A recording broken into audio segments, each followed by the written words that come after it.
Our next In Otter News feature introduces us to the wondrous world of invertebrates.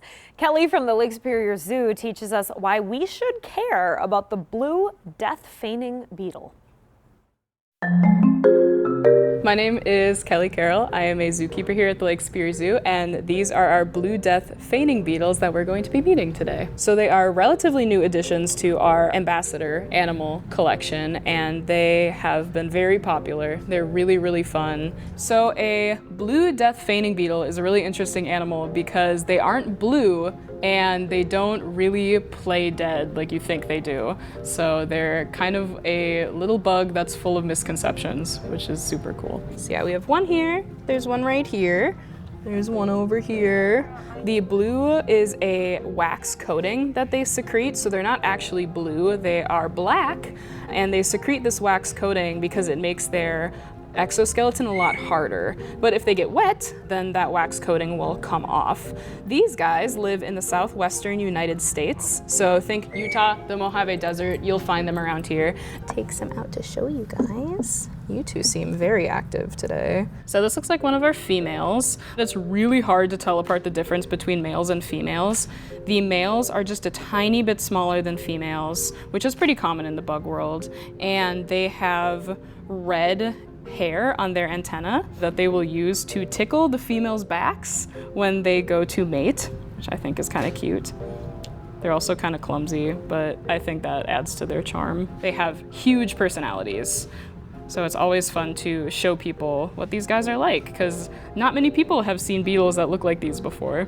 Hi. Gosh, you're so busy today. An interesting thing about bugs is that technically beetles are not bugs. So beetles are insects, but not all insects are bugs. There is a class out there of true bugs, which is anything like a stink bug. Cicadas are true bugs. They're in a specific order that has to do with the way that their body parts are arranged. So beetles do not fall under that true bug category. So if you want to be scientifically accurate, if you see this guy, this is an insect, not a bug. So instead of camouflaging, which is what a lot of desert animals do, their defense mechanism is playing dead and just being super, super sturdy. So luckily, we take really good care of our beetles here, so we have not seen any of them play dead, which is fantastic because it is a stress response. A very common misconception with animals that play dead, think of opossums for example, is that they choose to do it. That's kind of what is implied by playing dead, but it is not voluntary. So if these guys were to get stressed, basically their whole body would shut down. So their heart rate would slow, their body temperature would drop. The scientific term is tonic immobility.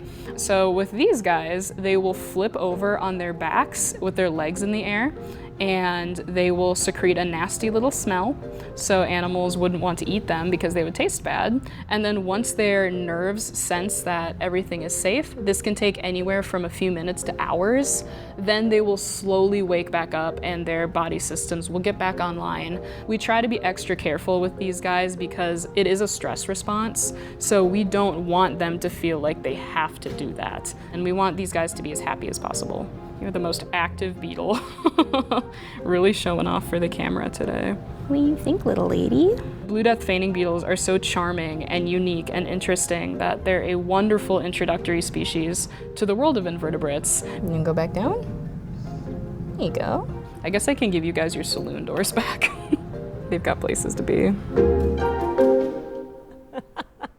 All right, a beetle saloon. Never knew. We'll be right back for a weather chat.